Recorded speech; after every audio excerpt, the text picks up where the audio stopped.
Hi, ഒരിക്കൽ കൂടി ടാക്സിൻ്റെ ഈ ഒരു പുതിയ വീഡിയോയിലേക്ക് സ്വാഗതം. നമ്മൾ ഡിസ്കസ് ചെയ്യുന്നത് ക്യാപിറ്റൽ ഗെയിൻ ആണ്, അതിൻ്റെ പ്രോബ്ലം സോൾവിങ് സെഷൻ. അപ്പോൾ ഒന്നാമത്തെ ഒരു സെഷൻ നമ്മൾ കവർ ചെയ്തിട്ടുണ്ട്. പ്രോബ്ലം സോൾവിങ് സെഷനിൽ 4 പ്രോബ്ലം നമ്മൾ ഡിസ്കസ് ചെയ്തു. ഇനി കുറച്ച് പ്രോബ്ലം കൂടി നമുക്ക് എന്താണ് ഈ ഒരു പാർട്ടിൽ ഡിസ്കസ് ചെയ്യാം. ഓക്കെ, അപ്പോൾ സമയം കളഞ്ഞില്ല, നമുക്ക് പെട്ടെന്ന് നമ്മുടെ ക്വസ്റ്റിനിലേക്ക് പോകാം. Okay, question number 5. X purchased 2,200 equity shares of A Limited in 1998-99 at the rate of ₹15 per share. X എന്ത് ചെയ്യുന്നുണ്ട്? എ ലിമിറ്റഡിൻ്റെ കയ്യിൽ നിന്നും 2200 ഇക്വിറ്റി ഷെയർ പർച്ചേസ് ചെയ്യുന്നുണ്ട്. 1998 ഒരു ഇക്വിറ്റി ഷെയറിൻ്റെ വില 15 രൂപയാണ്. ഓക്കെ, ദെൻ ഇൻ 2001-2 ഈ ഗോട്ട് 500 ബോണസ് ഷെയർ. 2001-2 ഇദ്ദേഹത്തിന് എന്താണ് 500 ബോണസ് ഷെയർ കൂടി കിട്ടി. ഈ ബോണസ് ഷെയർ എന്ന് പറഞ്ഞാൽ എന്താ അറിയാലോ, നിലവിലുള്ള ഷെയർ ഹോൾഡേഴ്സിന് മുഴുവൻ അടച്ചു തീർത്തുള്ള രീതിയിൽ കമ്പനി പ്രൊവൈഡ് ചെയ്യുന്ന ഷെയറുകളാണ് ബോണസ് ഷെയർ എന്ന് പറയുന്നത്. ഓക്കെ, അപ്പോൾ അതിന് എക്സിന് എന്താണ് പ്രത്യേകിച്ച് പൈസ ഒന്നും ചിലവായിട്ടില്ല എന്നർത്ഥം, ഫ്രീ ആയിട്ട് കിട്ടുന്നതാണ്, ഫ്രീ ഓഫ് കോസ്റ്റ്. ഓക്കെ ആണല്ലോ. On 10th May 2019, he sold 2,200 original share at the rate of 100. അപ്പോൾ ഈ 2200 ഷെയർ ഉണ്ടല്ലോ, ഇത് 15 രൂപയ്ക്ക് വാങ്ങിയതായിരുന്നു. ഇത് എത്ര രൂപയ്ക്ക് വിൽക്കുകയാണ്? 100 രൂപയ്ക്ക് വിൽക്കുകയാണ്. ഒരു ഷെയർ 100 രൂപ വെച്ച് വിൽക്കുകയാണ്. എന്നാണ് മെയ് 2019 കേട്ടോ. അപ്പോൾ ശ്രദ്ധിക്കുക, വാങ്ങിയത് 98 19 വിറ്റു എന്ന് പറയുമ്പോൾ ലോങ് ടേം ആണ് അതിൻ്റെ ഗെയിൻ വരിക. Okay, then further on 30th November 2019 he sold 500 bonus share. പിന്നീട് എന്ത് ചെയ്യാണ് ഇയാൾ? 2019 ഈ കിട്ടിയ ബോണസ് ഷെയറും കൂടി ഇയാൾ വിറ്റു 55 പെർ ഷെയർ, 55 രൂപയ്ക്ക് വിൽക്കുകയാണ്. ഒരു ഷെയറിന് 55 വിറ്റു. Compute the amount of capital gain. അപ്പോൾ ഇത് എന്താണ് ക്യാപിറ്റൽ ഗെയിൻ എങ്ങനെയാണെന്നുള്ള. അപ്പോൾ ശ്രദ്ധിക്കുക, ഈ ഷെയറിൻ്റെ ഒക്കെ കേസിൽ നമുക്ക് ലോങ് ടേം ആവണമെന്നുണ്ടെങ്കിൽ 3 വർഷം അല്ലെങ്കിൽ 36 മാസത്തിൻ്റെ ആവശ്യമില്ല, 12 മാസത്തിൽ കൂടുതൽ തന്നെ അത് കൈവശം വെച്ചിട്ടുണ്ടെങ്കിൽ ഷെയർ, ബോണ്ട്, ഇതൊക്കെ എന്താണ് ഇത്തരത്തിലുള്ള കാര്യങ്ങളൊക്കെ നമുക്ക് ലോങ് ടേം ആയിട്ട് കണക്കാക്കാൻ പറ്റും. ഓക്കെ, ഇത് 2014 ചോദിച്ചൊരു ക്വസ്റ്റ്യനാണ്, അതിനെ മോഡിഫൈ ചെയ്തിട്ട് എടുത്തതാണ് കേട്ടോ. ഓക്കെ, നമുക്ക് നോക്കാം. Selling price of original share ഇതാണ്. ഇവിടെ 2200. ഈ സാധനം എത്രയ്ക്കാണ് വിൽക്കുന്നത്? 100 രൂപയ്ക്കാണ് വിൽക്കുന്നത്. കണ്ടില്ലേ, ഇതാണ്. ഓക്കെ, അപ്പോൾ അത് നമ്മളെന്താണ് 2200 × 100 2,20,000 less index cost. Index cost എന്ന് പറയുമ്പോൾ നമുക്കെന്താണ് 33,000 ഡിവൈഡഡ് ബൈ 100 × 289. ഈ 100 എങ്ങനെ കിട്ടിയെന്ന് അറിയാലോ. 100 എന്ന് പറയുന്നത് ആ സമയത്തുള്ളത് 98. അപ്പോൾ അതിൻ്റെ ബേസ് എന്നുള്ള രീതിയിൽ നമ്മൾ 100 എന്ത് ചെയ്യുക, കോസ്റ്റ് ഓഫ് ഇൻഫ്ലേഷൻ ഇൻഡെക്സ് ആയിട്ട് എടുക്കുക. 282 നമ്മുടെ ഇയറിലേക്ക് നമ്മൾ കൺവേർട്ട് ചെയ്തപ്പോഴതാണ് 33,000 കിട്ടിയത്. 2200 × 15 കേട്ടോ, അതിൻ്റെ വാല്യൂ ആണ്. അത് നമ്മളങ്ങനെ ഗുണിച്ചെടുത്താണ്. അപ്പോൾ അതിൻ്റെ ഫിഗർ എത്രയാണ്? 33,000. ഇപ്പോൾ ഷെയറൊക്കെ ആകുമ്പോൾ നമ്മളങ്ങനെ മൾട്ടിപ്പിൾ ചെയ്തെടുത്താലേ അതിൻ്റെ ഒറിജിനൽ വില കിട്ടുള്ളൂ. അതുകൊണ്ടാണ് അങ്ങനെ എടുത്തത്. അപ്പോൾ 33,000 ഉണ്ടല്ലേ. ഇത് നമുക്ക് ഇങ്ങനെ എഴുതാം, 33,000 ഡിവൈഡഡ് ബൈ 100 × 289 എന്നുള്ള രീതിയിൽ എഴുതാം. ഒക്കെ കണക്കാ. ഓക്കെ, അപ്പോൾ എത്ര കിട്ടി? 95,370 കിട്ടി. ലോങ് ടൈം ആണല്ലോ, ഇത് രണ്ടും കൂടി അല്ല, ഇത് നമ്മൾ മൈനസ് ചെയ്തു. അപ്പോൾ 1,24,630. ദെൻ രണ്ടാമത്തെ ബോണസ് ഷെയറും കൂടി ഉണ്ട്. അപ്പോൾ അത് സെപ്പറേറ്റ് കണ്ടാൽ ഇവിടെ ബോണസ് ഷെയർ എത്രയ്ക്കാണ് വിൽക്കുന്നത്? 500 × 55 ക്വസ്റ്റ്യനിൽ പറഞ്ഞിട്ടുണ്ട്. 55 രൂപയ്ക്കാണ് ഇത് വിൽക്കണമെന്ന് പറഞ്ഞിട്ടുണ്ട്. ഓക്കെ, അപ്പോൾ അത് 27,500 കിട്ടി. അതിന് പ്രത്യേകിച്ച് ചിലവൊന്നും വന്നിട്ടില്ല. അതാണ് അതിൻ്റെ കോസ്റ്റ് ഓഫ് അക്വിസിഷൻ നില്ല് കാണിച്ചത്. അപ്പോൾ 27,500 തന്നെയാണ് മൊത്തത്തിലുള്ള ലോങ് ടേം. അപ്പോൾ ഇവിടെ ഷെയറിൻ്റെയും അതുപോലെ ഈ ബോണസ് ഷെയറും രണ്ടും കൂടി കൂട്ടിയിട്ട് ടോട്ടൽ ക്യാപിറ്റൽ ഗെയിൻ ഇവിടെ പറഞ്ഞിട്ടുണ്ട് 1,52,130. സോ ഇതാണ് ഈ ക്വസ്റ്റ്യൻ. അപ്പോൾ ഷെയറിൻ്റെ ക്വസ്റ്റ്യൻ ഇത്തരത്തിലുള്ള ചെറിയ കണക്കുകളൊക്കെ എന്താണ് ഷോർട്ട് ക്വസ്റ്റ്യനായിട്ട് ചോദിക്കാൻ സാധ്യതയുണ്ട്. അപ്പോൾ അതുകൂടി ഒന്ന് പരിചയപ്പെടുക. ഓക്കെ ആണല്ലോ. ഇനി നമുക്ക് അടുത്തൊരു കണക്കിലേക്ക് പോവാം. Okay, 6th question. Mr. Chandran purchases a house for 2 lakh in 2001-2 and paid 18,000 as registration fee. ചന്ദ്രൻ എന്ന് പറയുന്ന വ്യക്തി 2 ലക്ഷം രൂപയ്ക്കാണ് എന്താണ് ഒരു വീട് പർച്ചേസ് ചെയ്യുന്നത്. 2001 അതിന് 18,000 രൂപ രജിസ്ട്രേഷൻ ഫീ വന്നിട്ടുണ്ട്. ചുരുക്കി പറഞ്ഞാൽ 2,18,000 രൂപ മുടക്കിയിട്ടുണ്ട്. He sold this house 31st May 2019 4 rupees 9 lakh 9 lakh 9 ലക്ഷത്തിന് ഇതെന്ത് ചെയ്യുന്നു, വിൽക്കുന്നുണ്ട്. ശ്രദ്ധിക്കണം, the market value of this house on 15th May 2007 was 8 lakh. ആ സമയത്ത് 2007 ഇതിൻ്റെ മാർക്കറ്റ് വാല്യൂ എത്രയുണ്ട്, 8 ലക്ഷമാണ്. Compute capital gain. ശ്രദ്ധിക്കണം, ഇവിടെ മാർക്കറ്റ് വാല്യൂ വിൽക്കുന്ന ആ ഹൗസിൻ്റെ മാർക്കറ്റ് വാല്യൂ എന്ന് പറയുന്നത് 8 ലക്ഷം, ഇത് വിൽക്കുന്നത് 9 ലക്ഷം. അപ്പോൾ ഏറ്റവും കൂടിയ ഫിഗർ ഏതാ, 9 ലക്ഷം ആണ് പരിഗണിക്കേണ്ടത്. മാർക്കറ്റ് വാല്യൂ കോസ്റ്റ് ഓഫ് അക്വിസിഷനോ അല്ലെങ്കിൽ സെയിൽസോ ഒക്കെ അതിലേതാണോ ഏറ്റവും കൂടുതൽ ഏതാണോ അതായിട്ട് നമ്മൾ പരിഗണിക്കണം. അപ്പോൾ ഇവിടെ എന്താണ്, മാർക്കറ്റ് വാല്യൂ കുറവായതുകൊണ്ട് നമ്മൾ കൂടിയ ഫിഗർ ഒറിജിനൽ സെല്ലിംഗ് പ്രൈസിനെ എടുത്തു. ഓക്കെ, കണക്ക് നോക്കുക. ഫുൾ വാല്യൂ കൺസിഡറേഷൻ 9 ലക്ഷം. ഇതാണ് സാധനം. ലെസ് കോസ്റ്റ് ഓഫ് അക്വിസിഷൻ ഇതാണ് ഈ 2 ലക്ഷം 18 2,18,000. ഓക്കെ, അതിനെ ഇൻഡെക്സ് ചെയ്തു. Okay, divided by 100 into 289. So 6,30,20. കുറച്ച് കഴിഞ്ഞാൽ നമുക്ക് ലോങ് ടൈം ക്യാപിറ്റൽ ഗെയിൻ കിട്ടി. ഓക്കെ ആണല്ലോ. Yes. Okay, question number 7. Mister Sharma sells his only residential house in Mangalore on 24th August 2019. 2019 Sharma അദ്ദേഹത്തിന് ഉണ്ടായിരുന്ന ഒരേ ഒരു റെസിഡൻഷ്യൽ ഹൗസ് അയാൾ എന്താണ് വിൽക്കുകയാണ്. ഫോർ rupees 25 lakh 25 ലക്ഷത്തിന്. And incurs an expenditure of rupees 70,000 in connection with the transfer. ആ വിൽപ്പനയുമായിട്ട് അദ്ദേഹത്തിന് എന്താണ് 70,000 രൂപേൻ്റെ ചിലവുണ്ട്. ഓക്കെ, അപ്പോൾ അത് സെല്ലിംഗ് എക്സ്പെൻസാണ്, അത് കുറയ്ക്കാനുള്ള സംഭവമാണ്. Okay, cost of acquisition of the house for him in 1998 was 1,80,000. അദ്ദേഹം ഈ ഒരു അസറ്റ് വാങ്ങിക്കുന്ന സമയത്ത് 98 വാങ്ങിക്കുന്നത് 1,80,000 ആയിരുന്നു അതിൻ്റെ കോസ്റ്റായിട്ട് പറയുന്നത്. അപ്പോൾ 98 മുതലാണ് ഇപ്പോൾ വിൽക്കുന്നത്. സോ അത് ലോങ് ടേം ആണെന്ന് കൺഫേം ആട്ടോ. ഓക്കെ, മറ്റൊരു കാര്യം പറയുന്നത് on 1st April 2001 the fair market value was 4 lakh.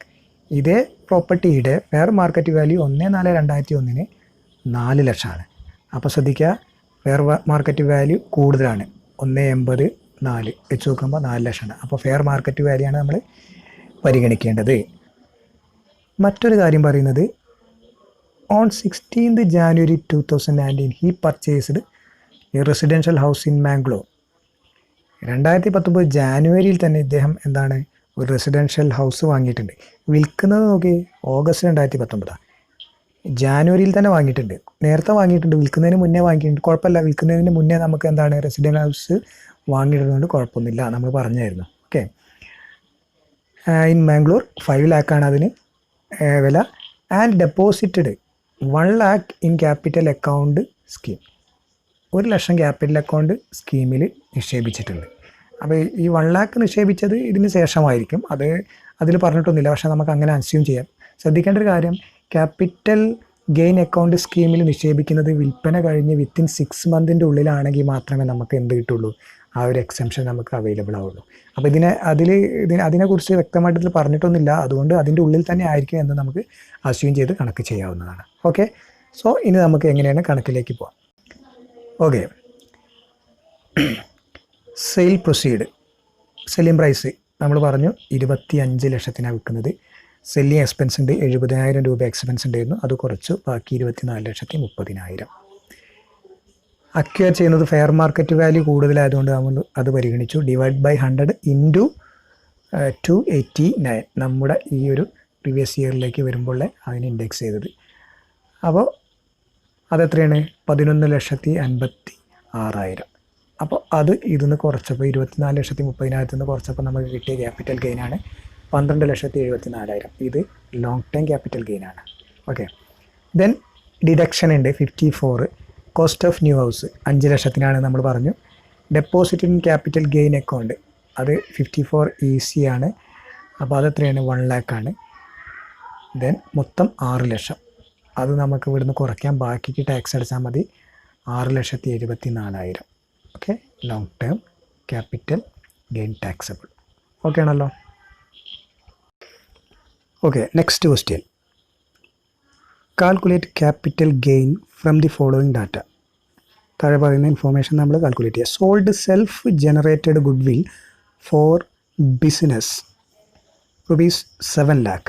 Self generated ഗുഡ് വില്ലൊക്കെ അധികം സെൽഫ് ജനറേറ്റഡ് ആയിട്ടുള്ള സംഭവം തന്നെയാണ്, സ്വന്തമായിട്ട് ഉണ്ടാകുന്നതാണ്. ഓക്കെ, സോ എന്താണ്, 7 lakhനാണ് അത് വിൽക്കുന്നത്. Bonus share in Kairali limited. Kairali ലിമിറ്റഡിൻ്റെ ബോണസ് ഷെയർ ഉണ്ട്, ലിസ്റ്റ് ചെയ്യാത്തതാണ്, ബ്രാക്കറ്റ് തന്നതാണ്. And being short time capital asset. മറ്റൊരു കാര്യം കൂടി പറഞ്ഞിട്ട്, അത് ഷോർട്ട് ടൈം ക്യാപിറ്റൽ അസറ്റാണ്. Okay, sold for 4 lakh. 4 ലക്ഷത്തിന് വിറ്റിട്ടുണ്ട്, ബോണസ് ഷെയറും വിറ്റിട്ടുണ്ട്. Okay, business income 30,000. 30,000 business income ഉണ്ട്. Long time capital loss in the transfer of building ₹20,000. ഒരു ബിൽഡിങ് വിറ്റപ്പോൾ ഒരു 20,000 രൂപ ലോസ് സംഭവിച്ചിട്ടുണ്ട്, ലോങ് ടൈം ലോസ് എന്ന് പറഞ്ഞിട്ടുണ്ട്. Okay, face value bonus share sold ₹3 lakh. ഈ വിറ്റ 4 ലക്ഷത്തിന് വിറ്റു പറഞ്ഞല്ലോ നമ്മളെ ഈ ബോണസ് ഷെയർ, അതിൻ്റെ ഫേസ് വാല്യൂ എത്രയാണ്? മുഖവില 3 ലക്ഷമാണ്. ഇത്രയും കാര്യങ്ങളാണ് പറഞ്ഞിരിക്കുന്നത്. ഇതിൽ നിന്ന് നമുക്ക് എന്താണ് ക്യാപിറ്റൽ ഗെയിൻ കാൽക്കുലേറ്റ് ചെയ്യണം. അപ്പോൾ ഈ ഒരു ക്വസ്റ്റ്യൻ്റെ പ്രത്യേകതകൾ നമുക്ക് നോക്കാം. ഒന്ന്, സെൽഫ് ജനറേറ്റ് ആയിട്ടുള്ള ഗുഡ് വിൽ എന്ന് പറയുന്നത് വലിയ പ്രശ്നമൊന്നുമില്ല. നമുക്കിത് 7 ലക്ഷത്തിനാണ് ഇവിടെ തന്നിട്ടുണ്ട്, അതുകൊണ്ട് അതിൻ്റെ സെല്ലിംഗ് പ്രൈസ് നേരിട്ട് എടുത്താൽ മതി, അപ്പോൾ പ്രശ്നമൊന്നുമില്ല.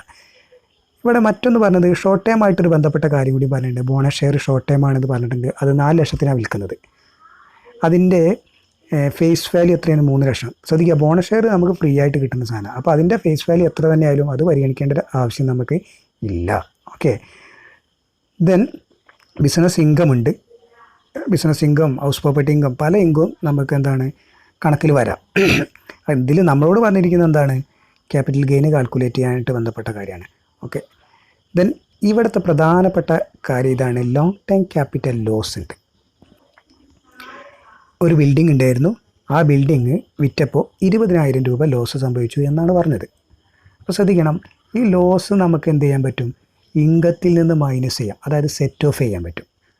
അപ്പോൾ നമുക്കൊരു 40,000 രൂപ പ്രോഫിറ്റ് ഉണ്ടെങ്കിൽ ആ 40,000 ടാക്സ് അടയ്ക്കേണ്ട, പകരം എന്താണ് 20,000 ലോസ് ഉണ്ടെങ്കിൽ ആ 20,000 നമുക്ക് കുറച്ചിട്ട് ബാക്കി 20,000 അടച്ചാൽ മതി. ഓക്കെ, അതിനെ സെറ്റ് ഓഫ് എന്നാണ് പറയുക. ശ്രദ്ധിക്കേണ്ടത്, long time capital loss long time capital ഗെയിനിന് മാത്രമേ സെറ്റ് ഓഫ് ചെയ്യാൻ പറ്റുള്ളൂ. അപ്പോൾ ഇവിടെ നോക്കൂ, 20,000 എന്ന ഫിഗർ നമുക്ക് എന്താണ് ലോങ് ടേം ആദ്യം കണ്ടുപിടിച്ചിട്ട് അതിൽ നിന്ന് മൈനസ് ചെയ്യണം, ഷോർട്ട് ടൈം സെപ്പറേറ്റ് ചെയ്യണം. ഓക്കെ ആണല്ലോ? സോ സെറ്റ് ഓഫ് റൂളൊക്കെ ഇനി നമ്മൾ അടുത്ത ഭാഗങ്ങളിലൊക്കെ നമ്മൾ ഡീറ്റെയിൽഡ് ആയിട്ട് പഠിക്കും. ഓക്കെ, ഈ ഒരു കണക്ക് നമുക്ക് എങ്ങനെ ചെയ്യാമെന്ന് നോക്കാം. ആദ്യം നമ്മൾ long time capital gain calculate ചെയ്യാണ്. ഗുഡ് വില്ലിൻ്റെ 7 ലക്ഷമാണ്. അത് സെൽഫ് ജനറേറ്ററാണ്, അല്ലെ നമ്മൾ ആരോടും വാങ്ങിച്ചതൊന്നല്ല. ഒരു കമ്പനിയെ വാങ്ങിക്കുമ്പോഴാണ് സാധാരണഗതിയിൽ അതിൻ്റെ ഗുഡ് വില്ലും കൂടി ഒപ്പം വരാറുണ്ട്. അങ്ങനെ സമയത്ത് നമ്മളെന്താണ് അതിന് വാല്യൂ ഉണ്ടായിരിക്കും. പക്ഷേ ഇവിടെ സെൽഫ് ജനറേറ്റഡ് എന്ന് സ്പെസിഫൈ ചെയ്തുകൊണ്ട് കോസ്റ്റ് ഓഫ് അക്വിസിഷൻ നില്ലാണ്. സോ 7 ലക്ഷമാണ് അതിൻ്റെ ലോങ് ടൈം ക്യാപിറ്റൽ ഗെയിൻ. അപ്പോൾ ഇപ്പോൾ നമ്മുടെ ലോങ് ടൈം ക്യാപിറ്റൽ ഗെയിൻ എന്ന് പറഞ്ഞാൽ എത്രയാണ്? 7 ലക്ഷമാണ്. അപ്പോൾ ഈ 7 ലക്ഷത്തിൽ നിന്ന് നമുക്ക് എന്ത് ചെയ്യണം? ഈ 20,000 ലോസ് സെറ്റ് ഓഫ് ചെയ്യണം. സോ അതാണ് less long term capital loss. ഇത് സെറ്റ് ഓഫ് റൂളിൽ വരുന്ന സംഭവമാണ്. 20,000 കുറച്ച് ബാക്കി എത്രയുണ്ട്? 6,80,000 ആണ് ഇപ്പോൾ current long time capital gain. അടുത്തതായിട്ട് നമ്മൾ short time capital gain calculate ചെയ്യുക. അതിൻ്റെ സെല്ലിംഗ് പ്രൈസ് 4 ലക്ഷമാണ്. കോസ്റ്റ് ഓഫ് അക്വിസിഷൻ എന്ന് പറയുന്നത് നില്ലാണ്. കാരണം ബോണസ് ഷെയർ ഫ്രീ ആയിട്ട് കിട്ടിയതായിരിക്കും. അപ്പോൾ പിന്നെ അതിൻ്റെ ഫേസ് വാല്യൂ തന്നിട്ടുണ്ട്, ഇത് പിന്നെ പരിഗണിക്കേണ്ട ആവശ്യമില്ല. 3 ലക്ഷത്തിൻ്റെ സാധനം 4 ലക്ഷത്തിന് വിറ്റു, അതൊക്കെ ഓക്കെയാണ്. പക്ഷേ നമുക്കത് ഫ്രീ ആയിട്ട് കിട്ടിയതുകൊണ്ട് നമ്മളെന്താണ് നില്ല് കാണിച്ചു. So short time capital gain എത്രയാണ്? 4 ലക്ഷം. അപ്പോൾ ടോട്ടലി നമുക്ക് എത്ര ഉണ്ട്? ഒരു 6,80,000 ലോങ് ടേം ഉണ്ട്, അതുപോലെ 4 ലക്ഷം ഷോർട്ട് ടൈം ഉണ്ട്. അങ്ങനെ ടോട്ടൽ 10,80,000. അപ്പോൾ ഇത് എന്തിനാണ് ഷോർട്ട് ടൈമും ലോങ് ടൈമും സെപ്പറേറ്റ് ചെയ്തത്? സെറ്റ് ഓഫ് റൂൾ വരുമ്പോൾ നമുക്ക് എന്താണ് എപ്പോഴും കണക്ക് ചെയ്യുമ്പോൾ രണ്ടും ഷോർട്ട് ടൈമും ലോങ് ടൈമും ഉണ്ടെങ്കിൽ അത് ലോങ് ടൈമും ഷോർട്ട് ടൈമും സെപ്പറേറ്റ് എഴുതുന്നതാണ് നല്ലത്. കാരണം നമുക്ക് സെറ്റ് ഓഫ് ചെയ്യാൻ ഏറ്റവും എളുപ്പം അങ്ങനെയാണ്. ഓക്കെ ആണല്ലോ. Okay, next question. Mister Sundar sold an asset on 15 August 2019. Cost of ഫിനിഷൊക്കെ കറക്റ്റായിട്ട് ഇവിടെ തന്നിട്ടുണ്ട്. 94,500 94,500 വിൽക്കുന്നത്. സെല്ലിംഗ് പ്രൈസും ഒക്കെയാണ്. അപ്പോൾ the cost price of the asset purchased 11/2/1978 ഈ സാധനം വാങ്ങുന്നത്. അന്ന് 20,000. ഓക്കെ, fair market value of the same, അതിൻ്റെ ഫെയർ മാർക്കറ്റ് വാല്യൂ 20,000. അപ്പോൾ ഫെയർ മാർക്കറ്റ് വാല്യൂയും പർച്ചേസ് വാല്യൂ ഒക്കെ ഒരേ എമൗണ്ട് തന്നെയാണ്. അതുകൊണ്ട് നമുക്ക് ഒരു എമൗണ്ടാണ് എടുത്താൽ മതി, പ്രശ്നമൊന്നുമില്ല. ഓക്കെ ആണല്ലോ. ഇത് ലോങ് ടൈം ആണെന്ന് ഉറപ്പാണ്. 2078 സാധനമാണ് നമ്മൾ എന്ത് ചെയ്യുന്നത് 2019 വിൽക്കുന്നത്. ഓക്കെ, അപ്പോൾ സെയിൽ കൺസിഡറേഷൻ എത്രയാണ്? ഇതാ ഈ ഫിഗർ 94,500. കോസ്റ്റ് ഓഫ് അക്വിസിഷൻ ഈ 20,000. അതിനെ ബേസ് 100 എടുത്തുകൊണ്ട് നമ്മൾ എന്താണ് ഇൻഡെക്സ് ചെയ്തു 57,800. Long time capital gain 36,700. വളരെ സിമ്പിളായിട്ടുള്ള ക്വസ്റ്റ്യനാണ്. ശ്രദ്ധിക്കണം, ഇത് ഒരിക്കൽ യൂണിവേഴ്സിറ്റി എക്സാമിന് ചോദിച്ചതാണ്. വളരെ സിമ്പിളായിട്ടുള്ള ക്വസ്റ്റ്യനാണ്. ഓക്കെ, നമുക്കൊരു ക്വസ്റ്റ്യനും കൂടി പരിചയപ്പെടാം. Mister Subramanian provides you the following information relating to the sale of residential house. Calculate his gain for the assessment year 2020-21. കുറച്ച് ഇൻഫോർമേഷൻ തന്നിട്ട് എന്തൊക്കെയാണ്? House purchased in March 2007. 18,50,000 house വാങ്ങിക്കുന്നത് 2007. വിൽക്കുന്നത് 2019 65,00,000. ഓക്കെ, അപ്പോൾ ലോങ് ടൈം ആണെന്ന് കൺഫേം ആയല്ലോ. Then purchased another residential house in November 2020. 16,25,000 വേറൊരു അസറ്റ് വാങ്ങിക്കുന്നുണ്ട്. Invested in capital gain account scheme January 2020 3 lakh 3 lakh capital account സ്കീമിൽ ഇൻവെസ്റ്റ് ചെയ്തിട്ടുണ്ട്. ശ്രദ്ധിക്കണം, ക്യാപിറ്റൽ അക്കൗണ്ട് സ്കീമിൽ ഇൻവെസ്റ്റ് ചെയ്യുന്നത് January 20 വിൽക്കുന്നത് എപ്പോഴാണ്? December 19. അപ്പോൾ ഒരു മാസമായിട്ടുള്ളൂ അല്ലേ. വിത്തിൻ 6 months നമുക്ക് എന്താണ് ഇൻവെസ്റ്റ് ചെയ്യേണ്ടത്. അപ്പോൾ 6 മാസത്തിനുള്ളിൽ തന്നെ ഇൻവെസ്റ്റ് ചെയ്തത് കൊണ്ട് നമുക്ക് ഈ 3 ലക്ഷം നമുക്ക് പരിഗണിക്കാവുന്നതാണ്. കോസ്റ്റ് ഇൻഫ്ലേഷനൊക്കെ അവിടെ കറക്റ്റായിട്ട് തന്നിട്ടുണ്ട്. 2006-07 122. വളരെ സിമ്പിളായിട്ടുള്ള ക്വസ്റ്റ്യനാണ്. കറക്റ്റായിട്ട് 1 by 1 ആയിട്ട് നമുക്ക് എന്താണ് തന്നിട്ടുണ്ട്. ആൻസറിലേക്ക് ഒന്ന് പോയി നോക്കാം. ഇതാണ് 65 ലക്ഷത്തിന് വിൽക്കുന്നു. അതിനെ ഇൻഡെക്സ് ചെയ്യുന്നത് 18 ലക്ഷത്തിനാണ് വാങ്ങിച്ചതില്ലേ. 18,50,000 ഡിവൈഡഡ് ബൈ 122 ഇൻറ്റു 289 എന്ന് പറയുമ്പോൾ 43,82,377 കിട്ടും. അതാണ് ലോങ് ടൈം ക്യാപിറ്റൽ ഗെയിൻ. 21,17,623 രൂപ. ദെൻ അതിന്ന് 54 പുതിയൊരു ഹൗസ് വാങ്ങിയിട്ടുണ്ട്. ഓക്കെ, 16,25,000. സോ മൈനസ് ചെയ്യുമ്പോൾ നമുക്ക് എന്താണ് 4,92,623 കിട്ടി. വീണ്ടും ഒരു ക്യാപിറ്റൽ ഗെയിൻ അക്കൗണ്ട് സ്കീമിൽ നമ്മൾ നിക്ഷേപിക്കുന്നുണ്ട്. അത് അണ്ടർ സെക്ഷൻ 54 ഈസിയാണ്, 3 lakh. അപ്പോൾ ബാലൻസ് എത്ര ഉണ്ട്? 1,92,623. 1,92,623 ടാക്സബിൾ ലോങ് ടൈം ക്യാപിറ്റൽ ഗെയിനാണ്. ഓക്കെ, അപ്പോൾ സ്ഥിരമായിട്ട് ചോദിക്കുന്ന ചില എക്സംഷനാണ് ഈ 54 അതുപോലെ 54 ഈസിയൊക്കെ ഡിഗ്രി ലെവലിലൊക്കെ സാധാരണ ചോദിക്കുന്ന കാര്യങ്ങളാണ്. ഓക്കെ, അപ്പോൾ ആ കാര്യങ്ങളൊക്കെ വൃത്തിയായിട്ടൊന്ന് മനസ്സിൽ ഓർമ്മിച്ച് വയ്ക്കണം. ഓക്കെ, മറ്റൊരു വീഡിയോ ആയിട്ട് നമുക്ക് വീണ്ടും വരാം. ഓക്കെ.